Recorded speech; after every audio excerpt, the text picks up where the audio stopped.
千里之行，始于足下. A journey of 1,000 miles begins beneath the feet. We now gather in the Tao to travel the journey together. Welcome to Tao Talks with Derek Lin, where we take a deep dive into the Tao Te Ching by Lao Tzu.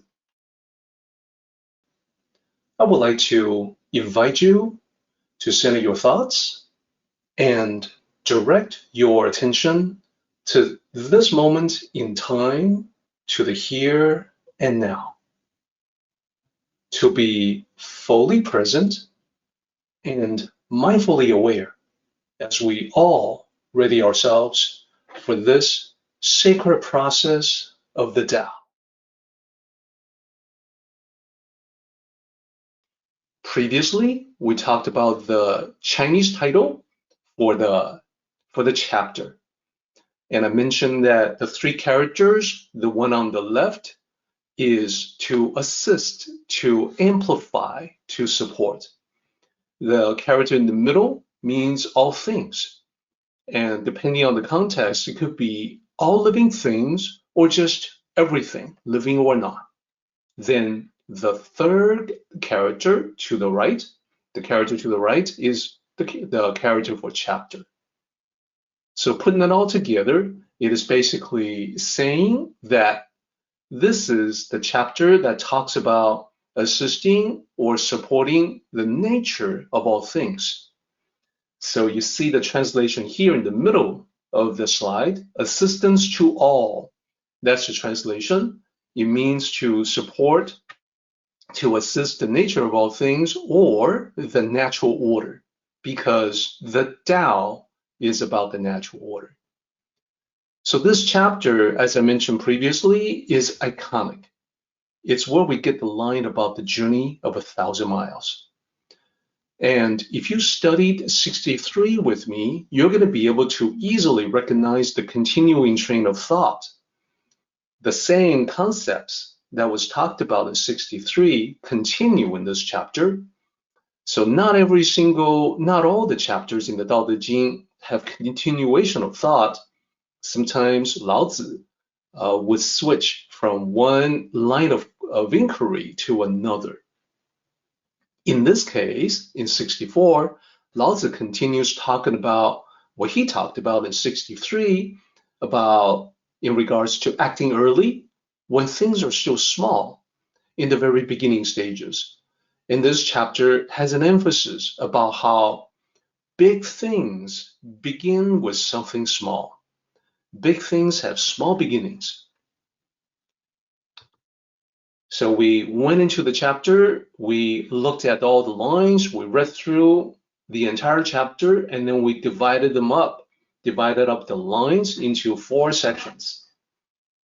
The topmost section is talking about exactly what I mentioned, when things are small in the beginning, when it is still early, when it hasn't really regressed into a chaotic state. That is when it is the best time to take action. Prevent problems or treat problems before they get too big. Then the second section there, this is the iconic section that starts out talking about a big tree and then a great tower of 9 levels and then a journey of 1,000 miles.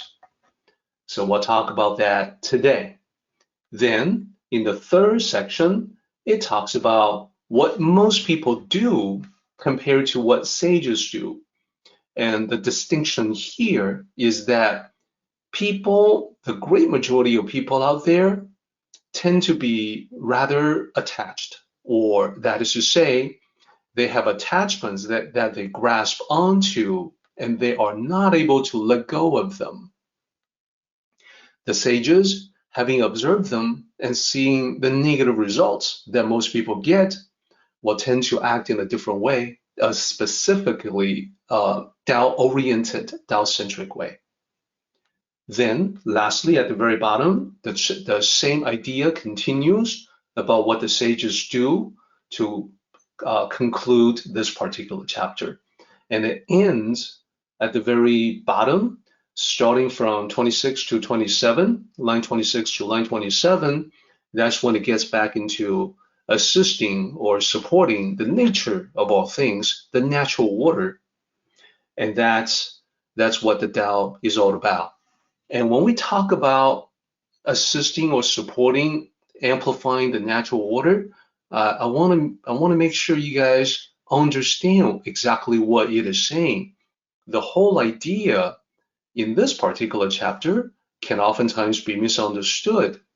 There's any number of times when people express the following to me. They say, well, Derek, the Tao, it's all about following one's own nature. So just do whatever you want. Follow your nature. And I have to then say, not quite.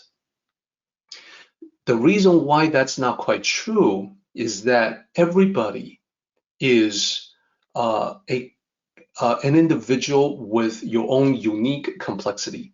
That is, in your own nature, there are many aspects to it. It's part of your nature to be diligent. There is part of your nature as well to be lax. It's part of your nature to be kind, but also part of your nature to be unkind. Everybody being very complex, we've all had our moments. There are times when we can see everything with crystal clarity. There are other times when we're confused. So the statement, just follow your own nature, think about that. It's very vague. What the Tao actually is, and this chapter will bring that out very clearly. What the Tao actually is isn't just following your nature. Lao Tzu has very specific ideas on what to do to bring out the best of your nature. That's what it really is. The Tao is about your nature, yes, but it is specifically about the part in you that is you at your best. So last time in that discussion, we talked about line 1, and that's as far as we got. So the recap is actually going to be quite short. This is the slide that we went through. Line 1 talks about when it is peaceful, it is easy to maintain. And I talked about the easiest way to understand that line, that if you think about the opposite, when things become chaotic, well, it is very difficult to restore peace. So maintain the peace while it is still peaceful. That is the best strategy. And the example that I used was law enforcement and crowd control, as you can see. Now let's explore a little bit further. And let me also remind everyone that as we look at the Tao Te Ching, we always want to figure out how it applies to our lives. This is not abstract philosophy. This is something that is very practical. So line 2 says, when it shows no signs, it is easy to plan. So that's a pretty straightforward translation of this particular line. In the middle, so for instance, the second character there, that's the character for negation. The third character, the character in the middle, that means sign or appearance. And then the fourth character there, that's easy, literally easy or simple. That's the definition for the fourth character. And then the last character means to plan, to scheme. So basically what it says is that in the beginning, problems may not be visible, and therefore that is the best time to plan your solution, to make plans, anticipate possible problems, look ahead.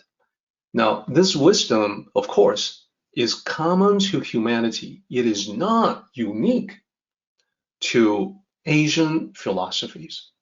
In the West, we have plenty of sayings about the virtue of acting early.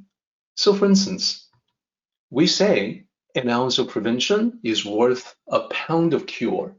Of course, that is wisdom. We say A stitch in time saves 9. And that's also talking about the power of prevention or preparation.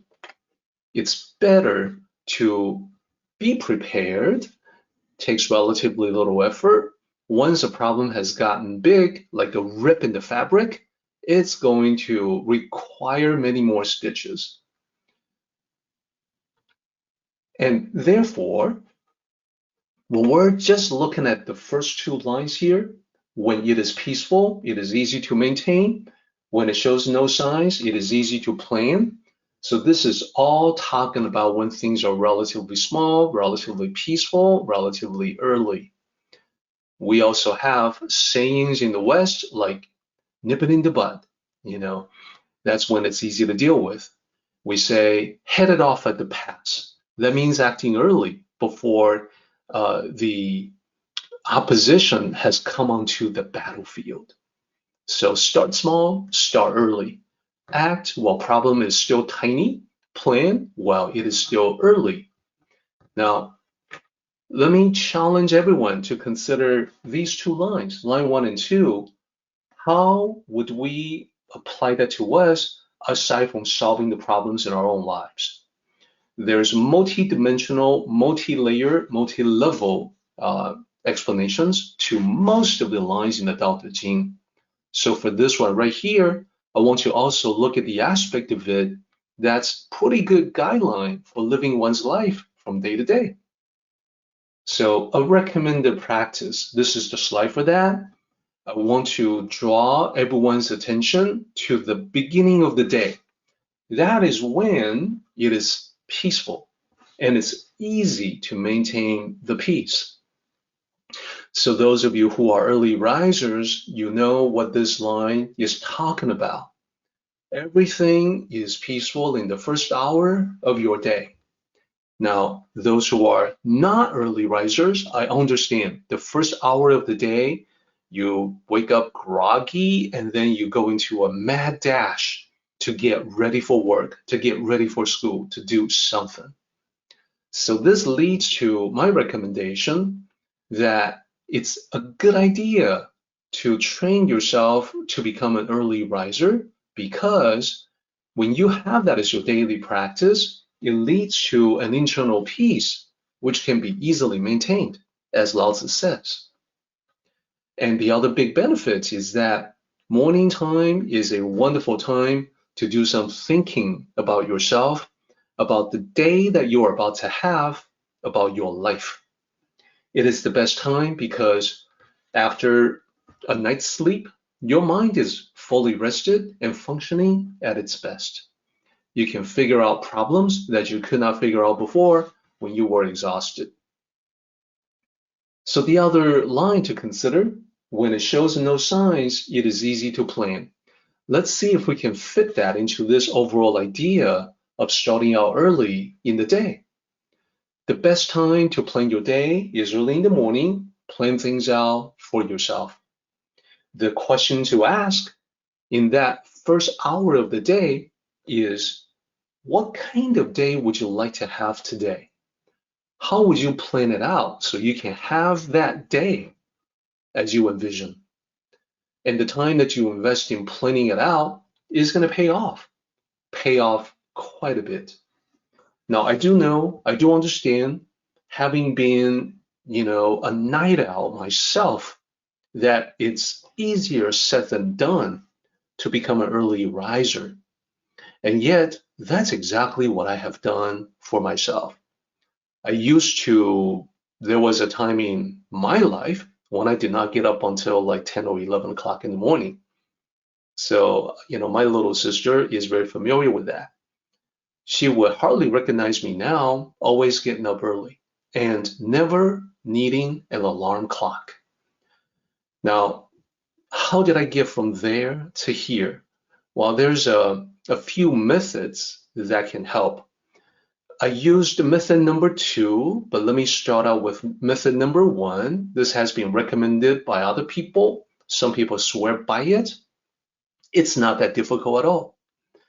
And the recommendation in method number 1 is to set up a program for yourself like a 2-month program, about 60 days, when every day during that period, you're setting your alarm 1 minute earlier than the previous night.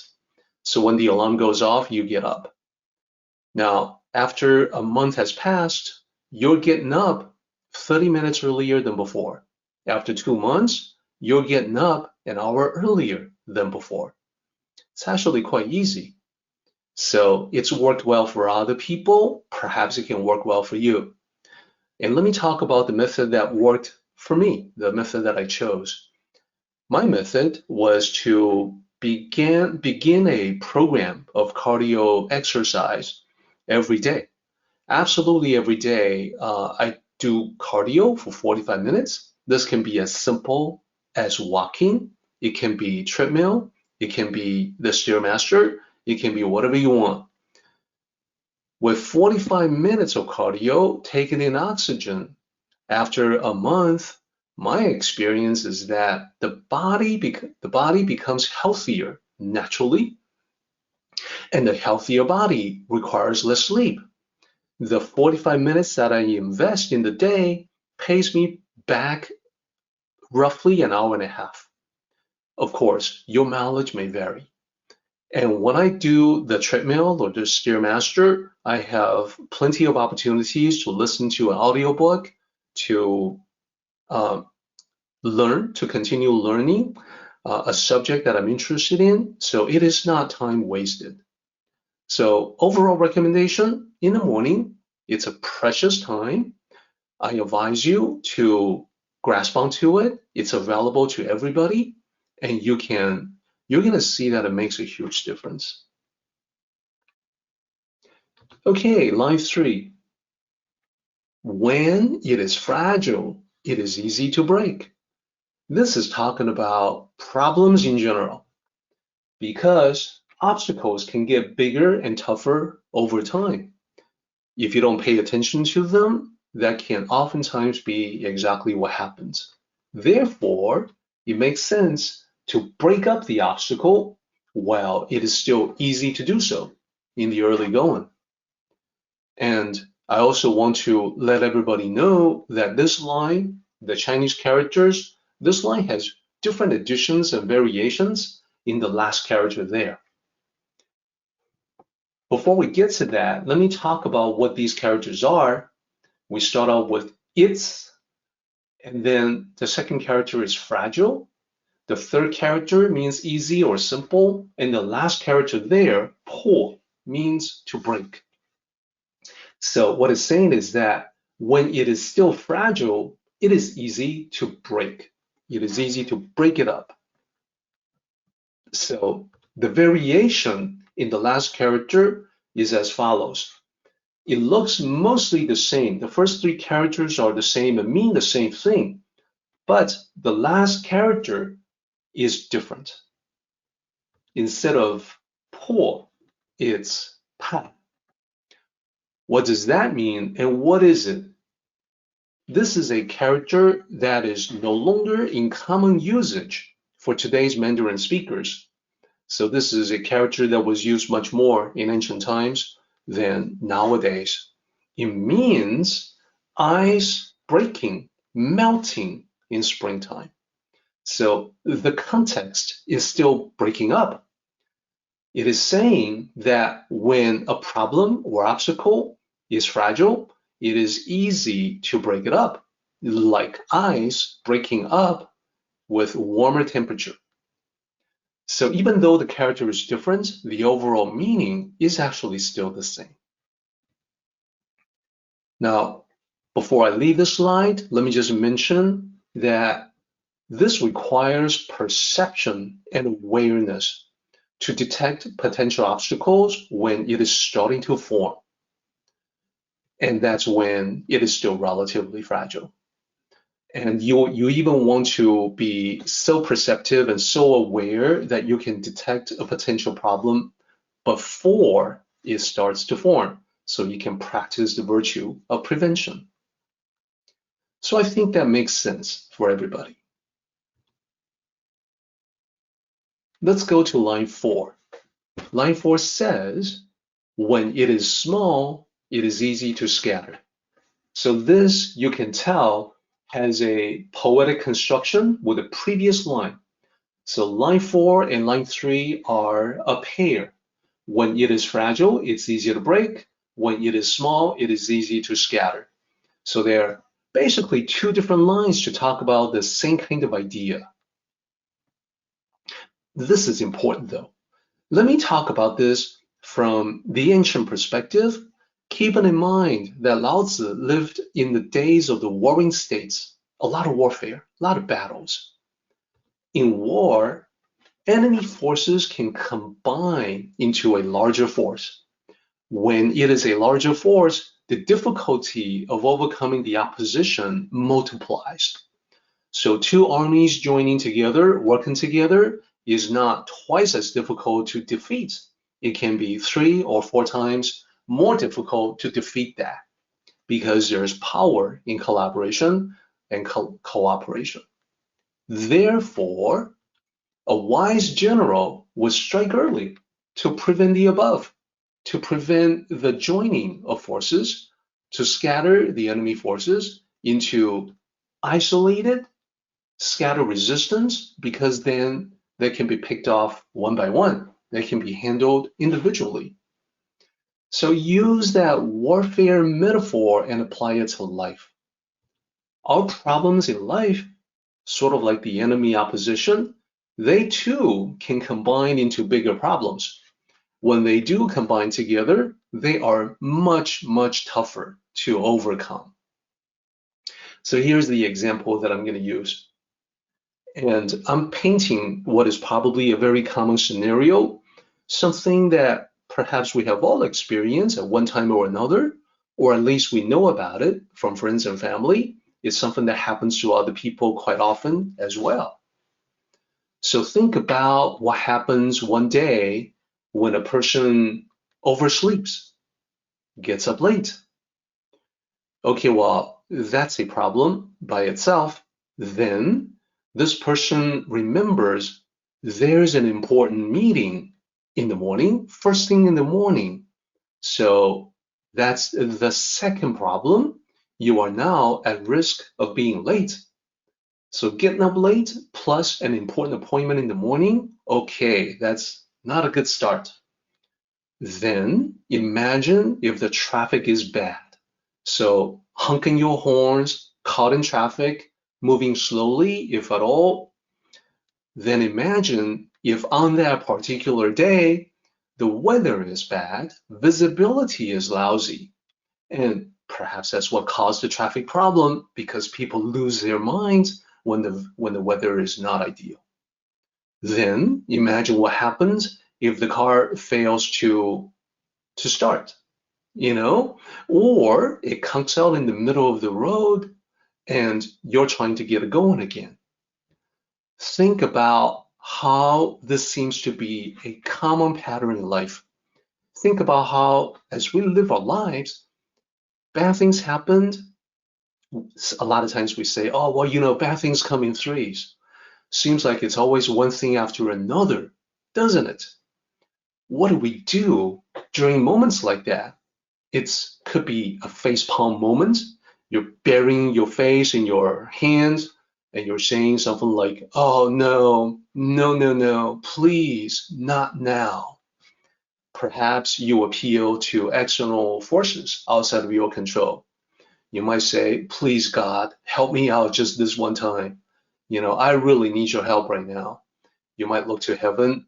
Why me? Why now? Why does this always happen? Okay. So not only is the pattern very common, but the reaction that we have to it is also very common. However, Laozi will be the first to tell you these are not the effective strategies or the most effective approaches in life. He would instead say, don't be waiting until these enemy forces gather together and then pose a much bigger problem. If you solve one on the spot, you cannot solve the other. And they still cause you to have a bad day. He would then say, scatter them. Well, what does that mean? In this case, in the context of this example, to scatter the problems that we're talking about here, a combination of different problems, is to anticipate them and prepare for each one of them separately. There are definitely things under your control. The bad weather, okay, maybe that's not under your control, but plenty of other things are. There are many elements that you can do something about it. Car problems, well, you got to make sure there's regular car maintenance that's going to reduce the potential, the possibility for car problems way down. And bad traffic, you may want to get into the habit of looking at driving conditions before hitting the road. Easy to do on the internet. And you may want to see if you need an alternative route to get where you're going. So that's a possibility. Now, the getting up early part, well, a few slides ago, I talked about the possibility of training yourself to get up early. You can do the alarm clock method, or better yet, try my method of getting into really good cardiovascular health. Your need for sleep will diminish. You get also much better quality sleep. So you wake up feeling really good. It's amazing how the oxygen from cardiovascular exercise can help so much in that respect.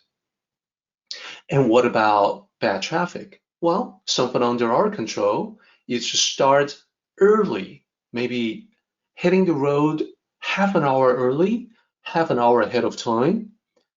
Now think about the combination of all these different things that you can do.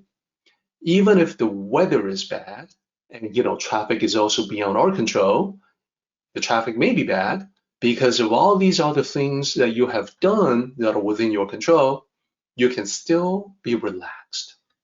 So this is the idea about these very practical notions, even common sense notions in life. But the insight from Lao Tzu is to point out that, listen, you just had the facepalm moment when you were like, no, no, no, please, not now. Oh God, can you help me out this one time? Or look into heaven. Why me? Why now? That is a very powerless moment, very helpless. Lao Tzu is saying that the Tao is powerful because you can use it to take control of your life. That is when you experience its power. That is when you tap into it. Next slide. Let's take a look at line 5. Act on it when it has not yet begun. So this is a reiteration. It is basically saying the best time to solve a problem is before you actually have it. And we're already getting a pretty good idea in the previous 4 lines that this is what Lao Tzu intends to convey. He's just emphasizing because this is so important. Anticipation and preventive measures. It's a reiteration on the virtue of prevention. And compare this to what we talked about already in line 2. When it shows no signs, it is easy to plan. Same sort of idea.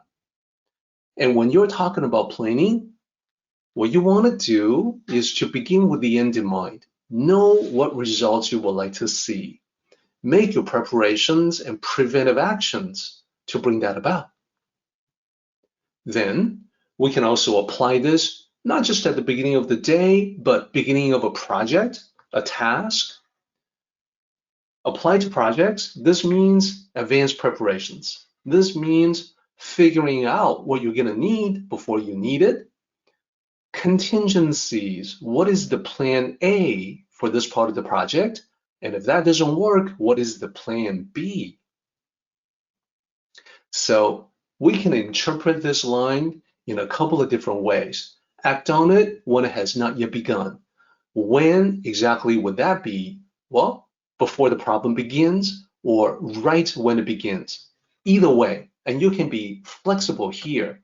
It can depend on the situation, but the overall idea is the same. Start early, either at the time that it begins or even before it begins, when the problem is not yet noticeable.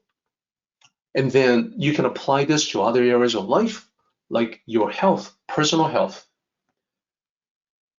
Act on it when it has not yet begun. In this case, apply to health. It just means exercise, nutrition, and I should also mention rest. The golden triad of physical health: rest, recuperation, exercise, nutrition.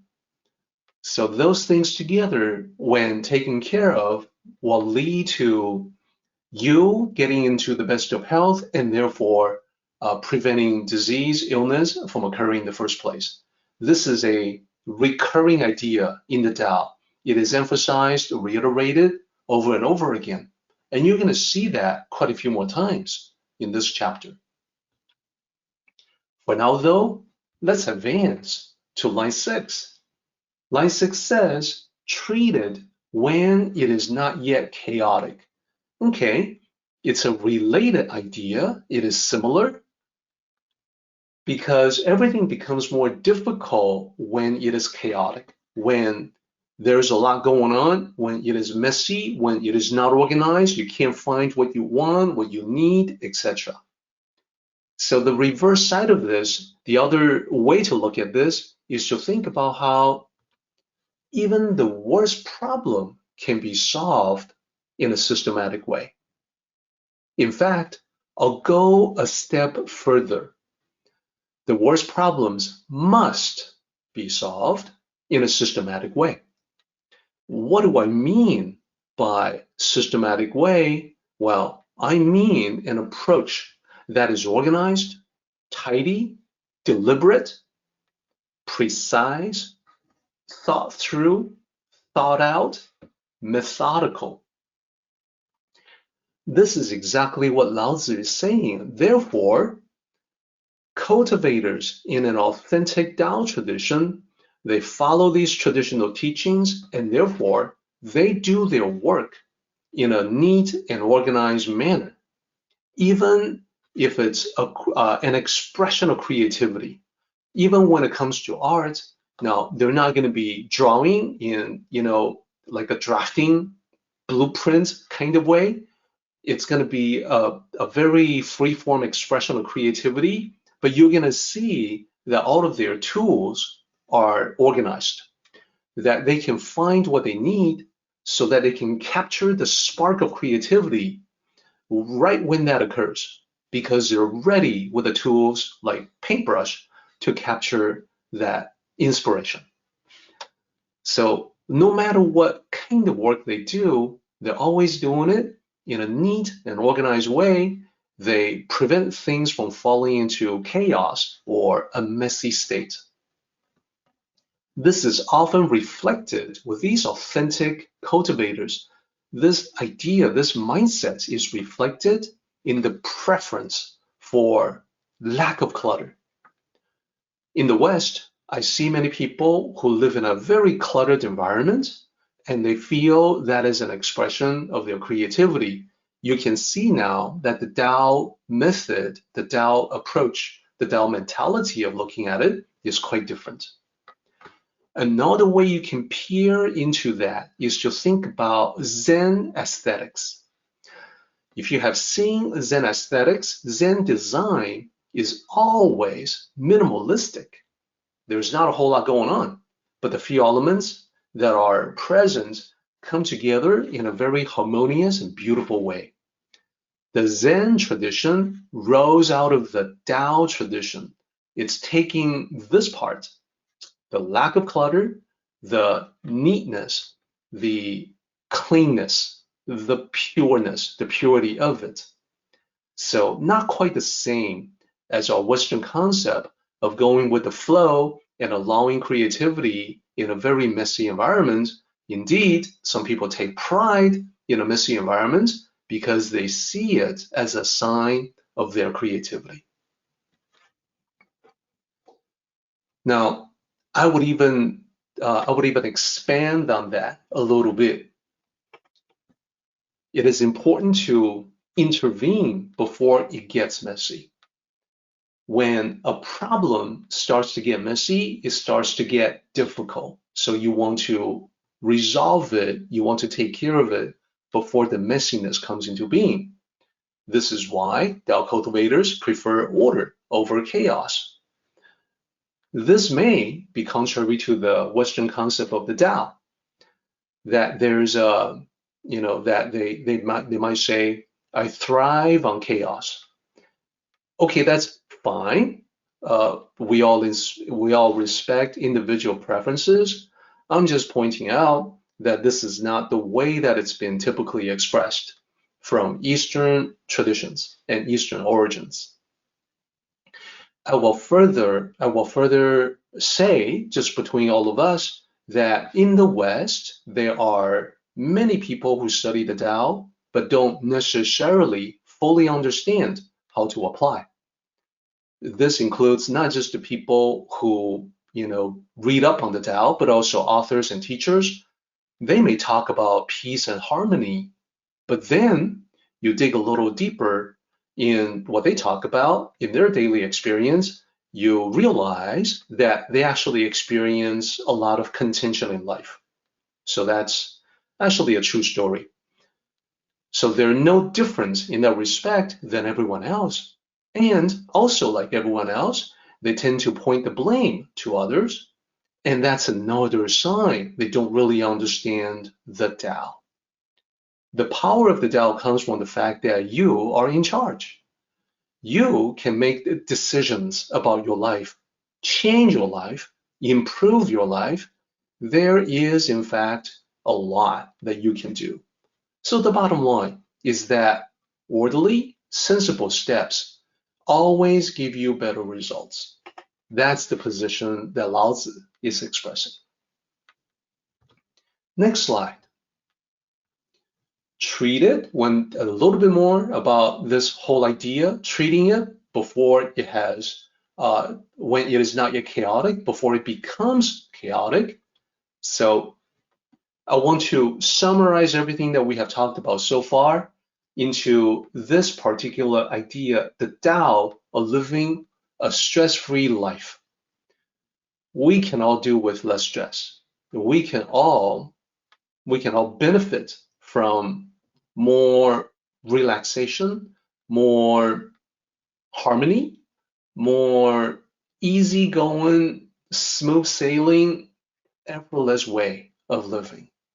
There are three basic elements that we have talked about so far. So I want to put it all together in one slide. So Lao Tzu says, early is good. Getting started early minimizes your stress.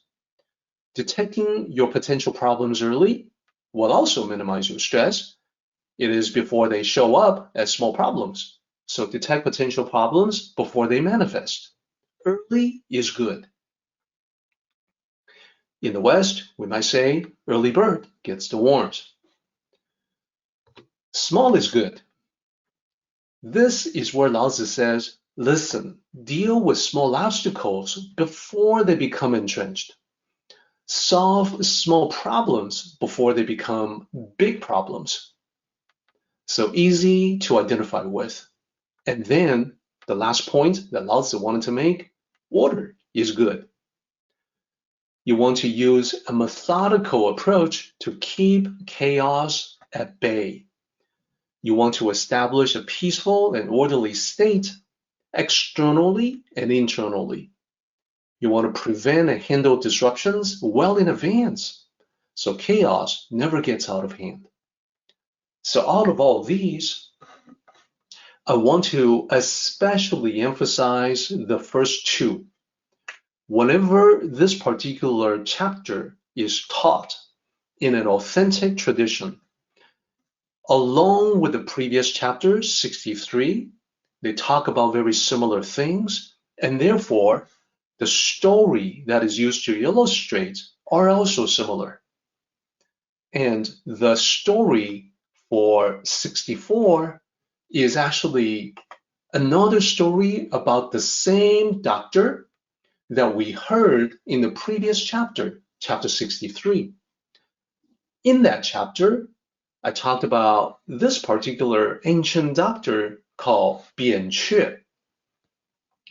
This doctor in ancient China had many stories associated with him, for he was well known throughout the land in the warring stage period. During that period of time, ancient China was split into many kingdoms, all vying, all battling against one another. Because he became so well known, 扁鹊, the doctor, visited with the rival rulers during that time to check on their health and provide medical advice. In the previous story, I talked about how this doctor tried to treat one particular king for a disease, but the king delayed treatment until it was too late. In today's story about this doctor, he was visiting with another king, a different king, in the kingdom of Wei. So in speaking, conversing with this king, the king asked the doctor, there are 3 brothers in your family, including yourself. Your family has a tradition of great healers, the great healing arts. So all 3 doctors, all 3 brothers in your family are skillful doctors, including yourself. So I'm curious, which one among the 3 brothers is the best? Who is the best doctor? 扁鹊 says, Your Majesty, I am the youngest of the 3. My oldest brother is the best. The second brother is the second best, and I am actually at the lowest level among us.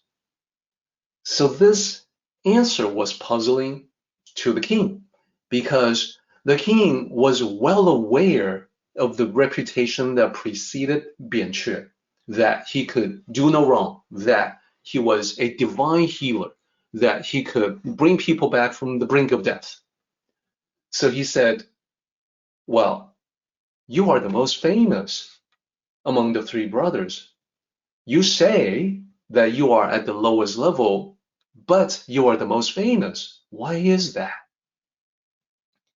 扁鹊 said, Your Majesty, my oldest brother is so highly skilled that he can treat diseases before they appear. He can see what's going to happen before it actually happens. Because of that, people assume he must be unskilled. Only my family is aware of how skillful he is.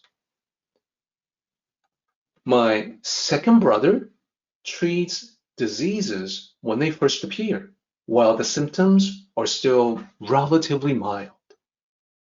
Because of that, people assume he only has the skill to treat minor diseases. So his reputation has not spread beyond my village. As for me, Your Majesty, I treat diseases when they are at their most serious and dangerous stage. People see me using all kinds of extreme measures, extreme treatments, like acupuncture, applying strong medicine on skin and flesh.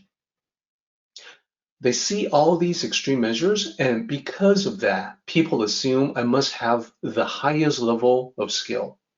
And that is why my reputation has spread throughout the kingdoms.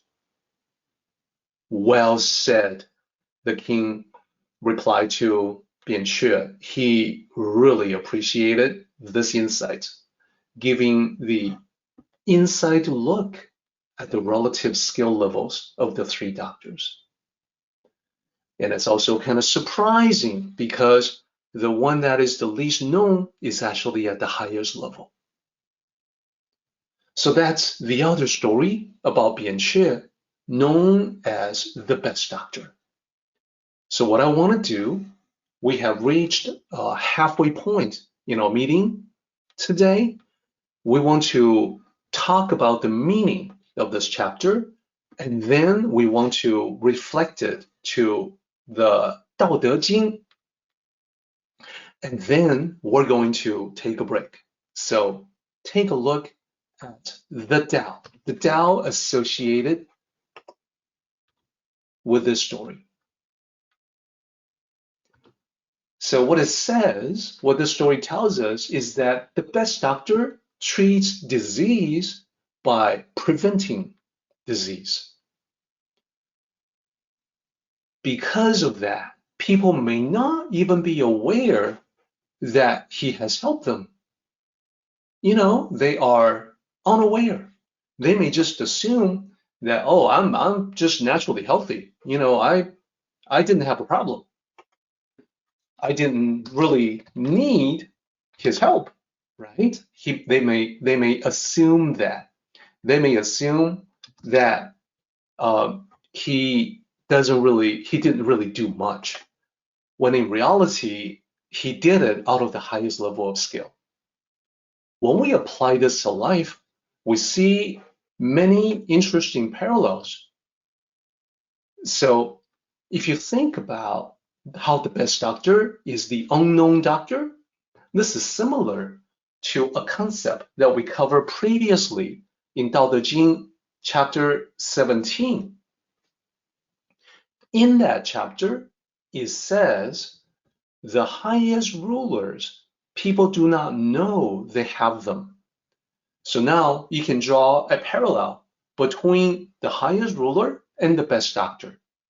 The best doctor does his work, remains unknown. The highest ruler does the work of leadership, remains unknown, relatively unknown. People don't even know. And let me also point one thing out. In that chapter, in chapter 17, it goes on to say the next level ruler, the next level lower, is the ruler, the leader that people love and admire. Well, that's interesting because in the West, that's what we think of as the highest level, but it's not the highest level in the Tao. The next level ruler that people love and admire is equivalent in the story to Bianque himself. People hear about his reputation. They're so appreciative of his phenomenal skills to bring people back from the brink of death. They love and admire him, just like the people who have the second best ruler love and admire that ruler. So the end result of that ruler, the very highest level, is that when people get things done, you know, following that leadership, a little bit further down in chapter 17, from line 1, jumping toward the end of the chapter, it says, task accomplished, matter settled. The people all say we did it naturally. People assume, because they are not aware of this seamless kind of leadership, that they assume, oh, we did it ourselves. This is equivalent to what when we talk about the highest level of healing, it is to have people live a healthy life. So diseases are less likely to happen in the first place. So that is just like how the wise rulers in ancient times, they don't wait until a situation has become chaotic to take action. They would proactively prevent the cause of chaos in the first place and then promote the peace. So when people live the peaceful life, they just naturally assume that, oh, we're not going to have chaos because we're naturally peaceful. They don't realize the work that's gone in to prevent the chaos from manifestation. So that's the idea behind this particular chapter.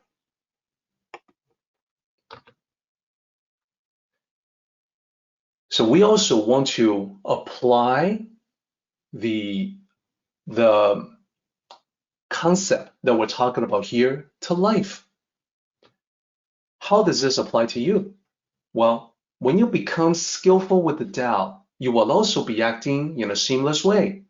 You start figuring out that not everything you do has to be obvious, has to be advertised. You can just do what needs to be done. Whether it becomes known is of secondary concern. Therefore, people may not realize that you have helped them, and that's totally fine. You don't need that external validation. You don't have that egocentric mindset that thrives on that type of adulation. So you may oftentimes be able to resolve an issue before anyone knows about it. And only the people who are conversing with the Tao, who understand the Tao, will know what you have done. They will see it. They will be like, oh, okay, that's it. Very skillful application of the Tao. So this is the ideal state for a Tao cultivator, is to be able to apply this concept to our lives. How do we do that? Well, as I said before, Lao Tzu has the specific ways to instruct us on how to do it. And in this chapter, it says, act on it when it has not yet begun. What this means is that you have to start out being observant, you have to be perceptive, and you have to be aware. You have to be able to sense when a problem has not yet begun but can potentially manifest. And that is the time that you take action. So then, in the early stages, when the problem is just beginning, you want to treat it when it is not yet chaotic.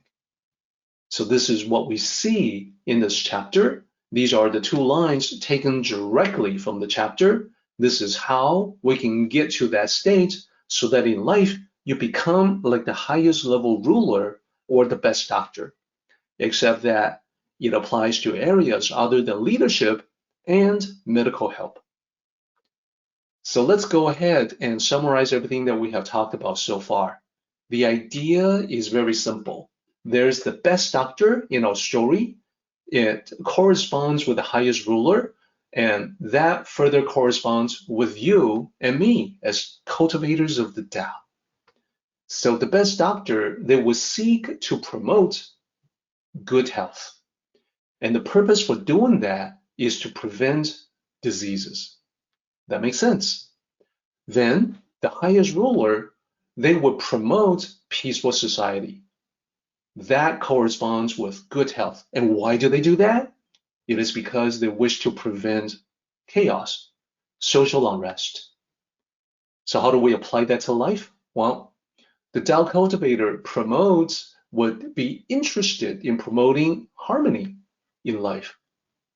Why is that? Well, it's the best way to prevent problems. It's the best way to head off contention. So then, once again, we get back to the two lines from Lao Tzu. This is exactly how we should live. Lao Tzu has given us plenty of examples, a lot of hints. It is up to us to understand, to get it, and to incorporate it into our lives.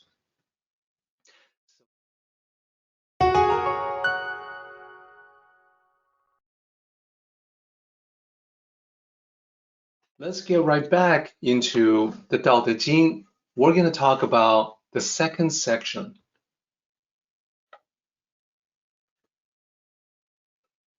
Starting with line 7. Line 7 says, a tree thick enough to embrace. And then I want to single out one character in line 7 and also one character in line 8, grows from the tiny sapling. And I'm highlighting that character, as you can see in the slide, to denote, to emphasize the fact that it's a repeating character in this section. And you can see the AB, including the line 12 there. So let's talk about the first one, the first character to highlight first. 之. What is this character? What does it mean? It is the apostrophe S, and by apostrophe S, I mean the, like John's, Mary's, etc. This is not always translated as apostrophe S. It is sometimes translated as of.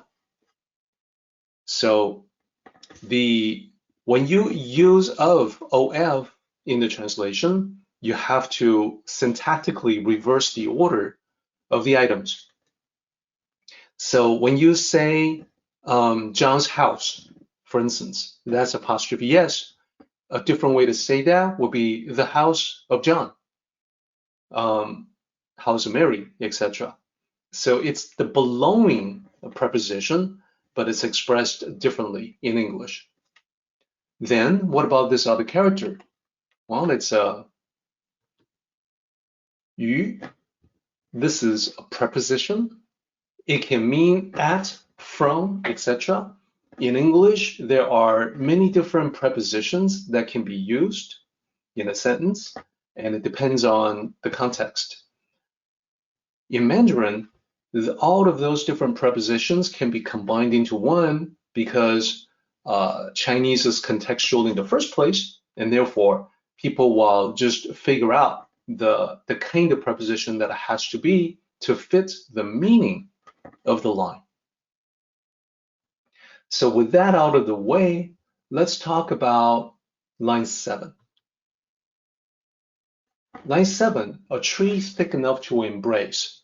We've got 4 characters here. Let me break them down for you. The first character means together. And then the second character is the character for embrace. And then we have that apostrophe S. And then we have the character for tree. Also, it's the same character for wood. So what is the meaning of these 4 characters when we string them together?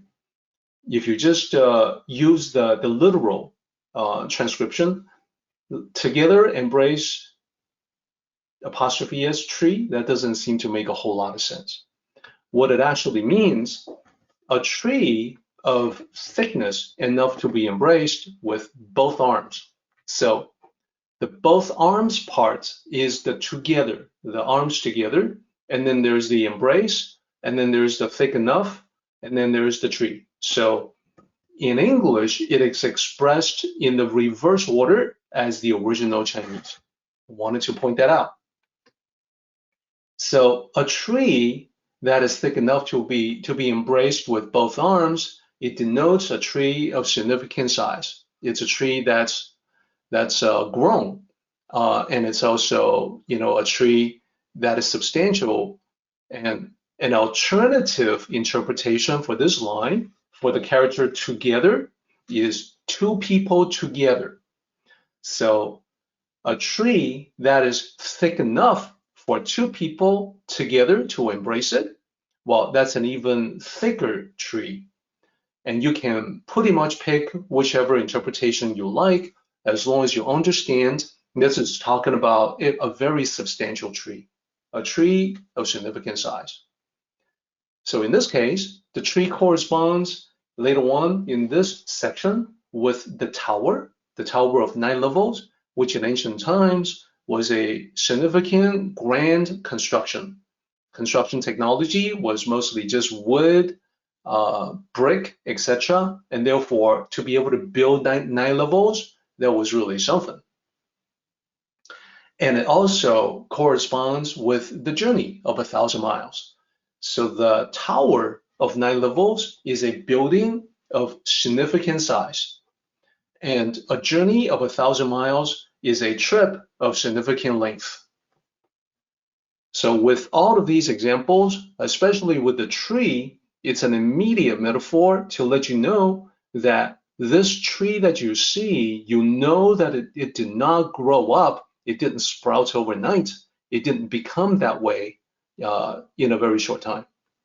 Indeed, it started out as a tiny sapling, as you can see in line 8. So let's go ahead and go to line 8. So I have the picture of a sapling here. These 4 characters, literally, we can break them down as well. The first character means to grow, and then we have the preposition, so it's from. Then we have the character from tiny, and then the last character is sapling. Now, the previous line, you saw that we had to reverse the order of the characters from Chinese to English in order to have a translation that makes sense. This particular line, we don't have to do that. You can actually take the literal transcription here, string them together, grow from tiny sapling. Okay, that already makes sense. So a literal translation is sufficient for this line. In this case, it would be totally fine. And let me point out that in the 6 lines that we're looking at here, they're divided into 3 things. There's the tree, there's the tower, and then there's the journey. So the very first thing, the tree that Lao Tzu starts out with is a reference to living things. A tree is a living thing. This is referencing all living things that can grow. All living things grow imperceptibly from day to day. And when you apply this to human beings, a sapling will be a child, whereas a big tree will be like an adult. So we can easily see from this metaphor, we know that the biggest person, the tallest, most imposing adult, began as a small infant. And when you see a really big person, it can be difficult to imagine that this huge person in front of you is actually the same person that used to be a little infant who was just born. Well, it's the same with a tree. A big tree, very hard to imagine that it started out as a tiny sapling, on the palm of your hand. It's that same difference from the very small to the very big. And this is the way that Lao Tzu has to make the point. Big things have beginnings. Look at the big tree and the tiny sapling. Big things have tiny beginnings, small beginnings like the tiny sapling. Human beings have tiny beginnings. The adult, maybe big and tall, has a tiny, small beginning as an infant. Now let's talk about the tower of 9 levels. So we can break this down as well. We've got the character, the third character is the same as before, it's the apostrophe S. So the first character is 9, and then we have the character for levels. And then the last character there is a character for tower. So this, we actually have to reverse the order again, like we did before, to fit the English syntax. We can say 9 levels tower, and that doesn't read very smoothly. But if we say a tower of 9 levels, we can recognize that, oh yeah, okay, I know what that means. Now, this is the second metaphor. The first one was about living things. The second metaphor is about man-made constructions, like buildings, bridges, etc. So Lao Tzu is basically saying that it's not just living things where the big have a small beginning. It's no different from man-made constructions, like a building. Even the biggest one, like the tower of 9 levels, it starts out small. So the principle applies to living things. It also applies to buildings. Now, I would say that we can identify with this from personal experience. What I mean by that is you have probably passed by construction. Maybe you pass by construction on your way to work, on your way someplace else. You see that there's a building going up. And as you pass by every day, a little bit of the building is completed each day until finally the whole thing is done. So it's that same kind of idea. It's the growth, so to speak, of the building construction project. Now, even though the finished product is big, it can be imposing, it can be a very tall building, very grand in design, it starts small. So the next line says starts from a dirt heap. And again, we have a breakdown here of the characters. And when you take a look, you can see that it is also another example where you can just go from the transcription to the finished translation quite easily. 4 characters. The first character means start. Second character is the preposition, so from. And then the third character is accumulated, accumulation. And then the last character is dirt. So then think about the comparison between the construction and living things like the tree. A tree absorbs nutrients from the soil and then it grows. The construction material serves the same purpose for the construction.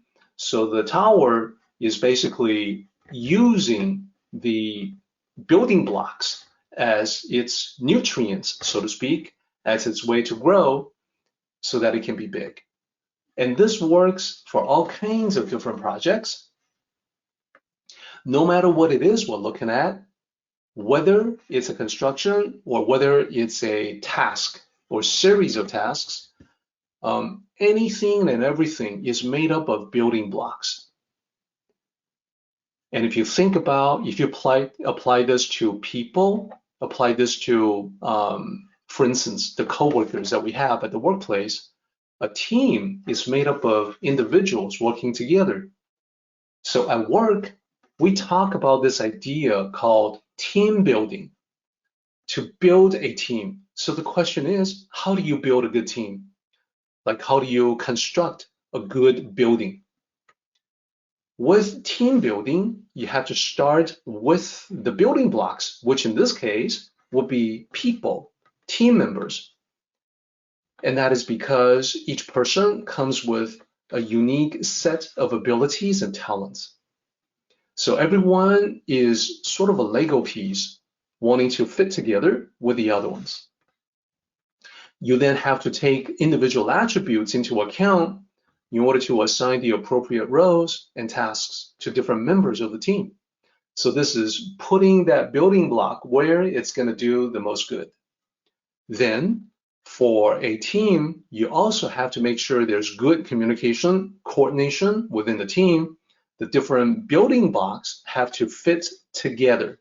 That is, they have to coordinate themselves and collaborate on different activities. So as you can see, in a real sense, the people and their interactions with one another become the construction material of the team.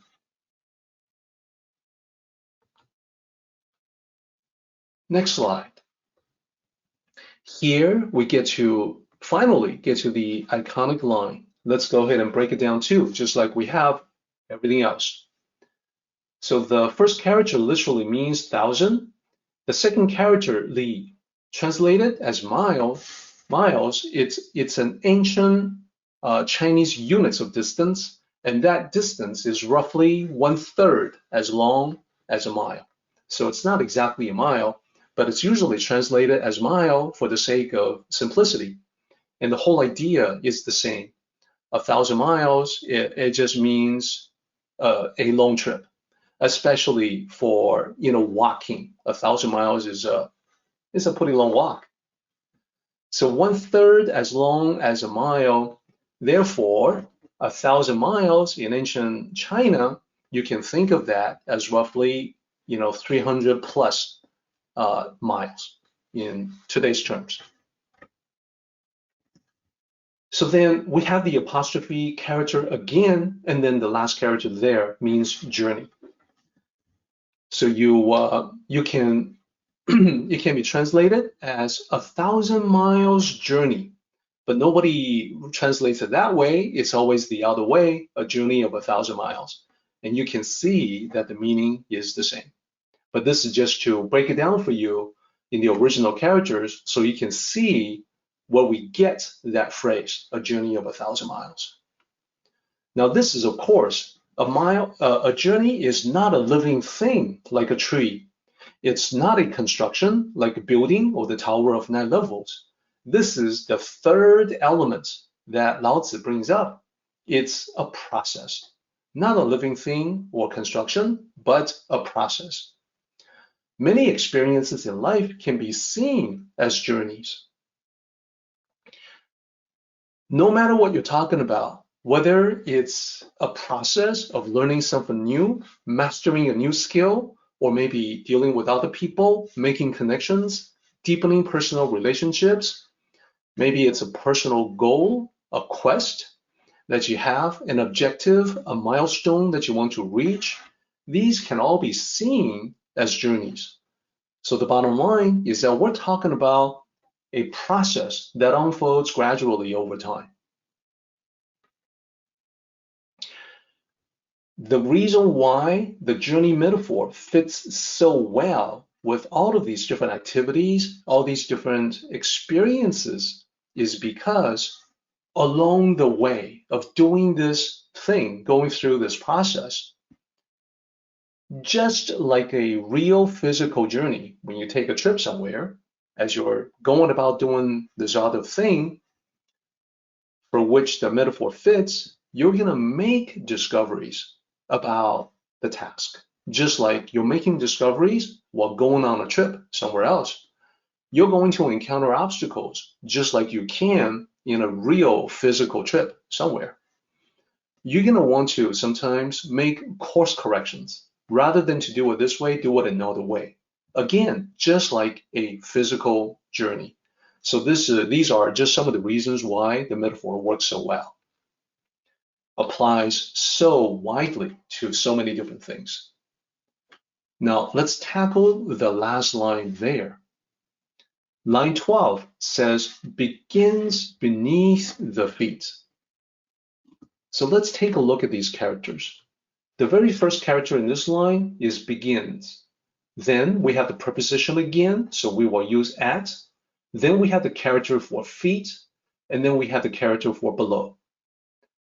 So string that together, begins at feet below. Okay, that doesn't seem to make a whole lot of sense. What it says, a long journey begins beneath one's feet. So that is the reason why I translate this differently from the popular expression. Journey of 1,000 miles begins with one step. There's actually no characters among those four for one, and there's no character for step. Closest to a step will be foot, and that doesn't mean step at all. This character, 足, only means foot. If you want to say step in Mandarin, it's 步. So this is quite different. The meaning is not exactly the same as starts with one step. What it really says, what Lao Tzu is trying to point out is that, look, the ground below your feet, it's a small piece of land. It's small, just like the sapling is small compared to the tree. A pile of dirt is small compared to the resulting tower of 9 levels. And yet, these big things all have small beginnings. So this is really saying the big thing, the journey, the long journey of 1,000 miles, has a small beginning, and that's the ground below your feet. So that's the most accurate depiction of this line. And the message from Lao Tzu is that, eventually the tree grows up to be big and tall. Eventually the construction is done and it's a grand building. Eventually the journey of 1,000 miles is completed. You've completed the journey, reached the destination. Therefore, what Lao Tzu is saying is that even though big things have small beginnings, eventually it is the small that conquers the large. That's what it actually says. And this applies to everything in life.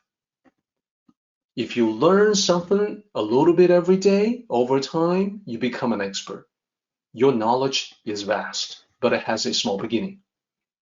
If you practice physical movements every day, this could be dance choreography, this could be practicing Tai Chi, playing Tai Chi, this could be any kind of physical movement, could be sports. If you practice that every day, over time, you become proficient. In the case of dance choreography or Tai Chi, you become proficient and graceful, beautiful. So it's the same idea. It applies to the financial aspects of life. If you save a little bit of every paycheck, over time, you build a very nice nest egg for yourself. You've completed the journey, the financial journey for that. So this applies to pretty much everything. And I would say that this section in chapter 64 is worth some extra time to study and contemplate, just because it is so versatile and applied to so many things. Okay, so let's move on to line 13.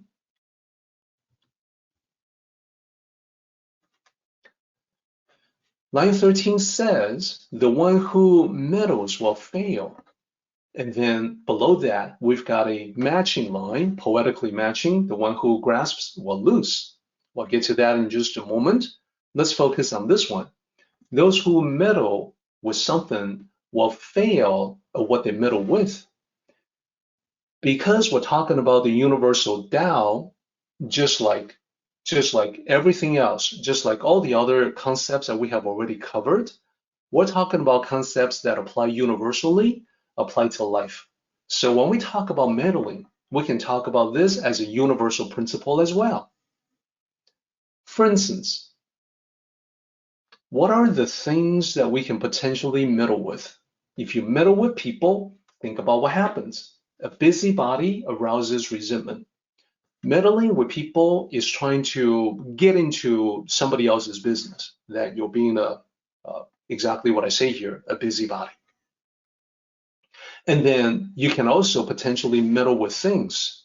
That is an object that is functional, but then you meddle with it, and next thing you know, it is no longer functional, and that is because fixing what isn't broken often does not end well. That, I'm pretty sure, corresponds with our common life experience. We've all seen that. We've all seen that happen to us and to other people. Fixing something that isn't broken. What about processes? People meddle with processes as well. Change a little thing here, add a little element there. Well, people have this tendency to make things more complicated, more unwieldy. So after a while, the process has become overburdened with complexities. And then lastly, we also have nature. Yeah, people can potentially meddle with nature. That's always a bad idea. Meddling with nature can create unforeseen side effects. If you, for instance, if you mess with an environment, you can unintentionally create an unbalanced ecology, and that can result in a disaster. And think about life. Think about how we can apply this to everyday living. As an example, let's talk about parenting, child rearing. A child has to explore, has to make mistakes and learn from those mistakes. This is part of the natural growth pattern for a child. It's a natural process. If you mess with that, if you meddle with it, you're meddling with people, a small person, and you're also meddling with nature, a natural process. If the parent spoils the child, shielding a child from the challenges of life, and this can take the form of many different things, like nepotism would be one example, not holding the child accountable for actions, for outbursts. This prevents the child from exploring and learning from mistakes. You are shielding the child from the challenges of life. It really is a negative form of meddling because of the interference with the natural process of growth and development. The negative side effect is that the child misses out on important lessons in life. Later on in life, you don't know when this is going to come back to haunt you. This is going to have serious repercussions later in the child's life. So that's just one example of many possible examples that we can talk about. And let's move on to the next line. I would like to complete our discussion of these two lines that have a poetic interaction with one another. They are a pair. So the people who grasp will lose. They will lose what they're trying to grasp, what they're trying to hold on to. And whenever people are grasping, that is a sign of desperation. When you are desperate, that desperation causes what you want, the very thing that you want, to slip from your grasp. And this is because we have seen this in life. When you want something too much, you trip over yourself. You sabotage yourself. You end up without it. You end up not being able to hold on to it. So your attachment can give you tunnel vision. What I mean is it makes you not pay attention to what else is going on. And therefore, unexpected obstacles can cause you to stumble. So this is one of the most common forms of self-sabotage. We see this in life, and we want to talk about how we can prevent that, how we can live the life according to the Tao as to sidestep this particular problem. Now, looking at the time, we're getting close to the top of the hour, so we're going to have to jump from here, from this slide, to the summary for today. Let's summarize what we have talked about. We went through the first two sections of Tao Te Ching, chapter 64. We talked about line by line, in detail, the central concepts. The first section I can summarize this way. Lao Tzu wants us to learn the easiest way to take care of problems in life. And Lao Tzu will break it down as follows. He's got 4 different points. Lao Tzu says, you want to maintain peace internally and externally. You want to keep the situation peaceful in the beginning when it is easy to do. In peace, you can be productive. Then, Lao Tzu says, you want to plan solutions when most people are still unaware of the potential problem. That is, before problems become visible. When problems are visible to most people, well, you've already done the planning that you anticipate the problem, you know how to go about solving it. Then, Lao Tzu says, before the problems get tough, if left untreated, all problems have the possibility of getting bigger and bigger, tougher and tougher. Therefore, you want to take actions as early as possible to break it down into pieces. When a problem is divided up, it can be resolved much more easily. And lastly, Lao Tzu says, before they get too big, scatter the problem so they cannot come together and become much stronger, much worse as a problem to resolve. So these are the easy ways to take care of problems. Before they begin, before they become visible, before they get tough, before they get too big, all of these depend on your ability to be observant and perceptive and aware. Then, in section 2, Lao Tzu talks about accomplishing great things, like completing a journey of 1,000 miles. That is the iconic phrase. And then the phrase before that is about completing the construction of this grand tower of 9 levels. And then before that, it's about a tree that grows up to be big and tall. So let's start with that. The tall and strong tree indicates that the Tao is all about this gradual, never-ending increments. For the tree, for living things, it is the imperceptible growth from one day to the next. After a while, it becomes noticeable and then significant. In handling things in life, you can see many things in life as living things that will change, that will grow. We must also engage in gradual, never-ending increments of improvements in ourselves. Then the second factor, man-made objects, man-made construction or buildings, apply that to life. The grand construction means what would you like to build in your life? I don't mean a building, I don't mean a house, I don't mean anything that necessarily has to be physical, I'm talking about building your dream. What is the dream that you would like to build in your life? And you can draw from the raw material of life. And then lastly, we come to the journey of 1,000 miles. The journey applied to life is your sacred journey. That journey, yes, it is completed one step after another. And it really does begin with the first step. Even though that is a mistranslation, the truth is still present. It is talking about the small beginning, which that one step certainly is. So that's okay. What I want to offer to everyone is that as we are gathering together as a group to talk about the Tao, we are walking the journey together. Let us continue this journey together, just like this, as we go week after week, studying the Tao, making forward progress in this sacred journey that we all share.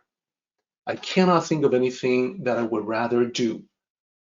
Sharing the journey with everyone is a privilege and an honor for me. Our meeting has come to an end, but the journey continues on. Let us all travel safely so we can meet again. Until next time, may the Tao fill you with peace and happiness.